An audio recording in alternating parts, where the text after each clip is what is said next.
संध्याकाळचा चहा ही फक्त सवय नाही, तर दिवसभराच्या धावपळीला एक छोटासा विराम आहे. दिवसभर कितीही कामं असली, कितीही गडबड असली, तरी संध्याकाळी हातात चहाचा गरमागरम कप आला की मन आपोआप शांत व्हायला लागतं. चहाच्या वाफेबरोबर दिवसभराचा थकवा हळूहळू विरघळून जातो. काही क्षणांसाठीच का होईना, पण स्वतःबरोबर निवांत बसण्याची संधी मिळते. कदाचित म्हणूनच संध्याकाळचा चहा इतका खास वाटतो. सूर्य मावळत असताना बाल्कनीत झोपाळ्यावर बसून निवांत चहा पिण्याचा आनंद तर काही वेगळाच. झोपाळ्यावर झुलत बसल्यावर चहा आणि संध्याकाळ अजूनच खास वाटायला लागते. दिवसभरातली ही माझी सगळ्यात आवडती वेळ.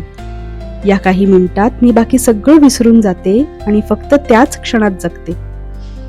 आनंदासाठी नेहमीच मोठ्या गोष्टींची गरज नसते. कधी कधी एक कप चहा, मावळतीचा सूर्य आणि मनासारखी शांत संध्याकाळ एवढंच पुरेसं असतं. तुमचा दिवसभरातला असा निवांत आणि आवडीचा क्षण कोणता आहे?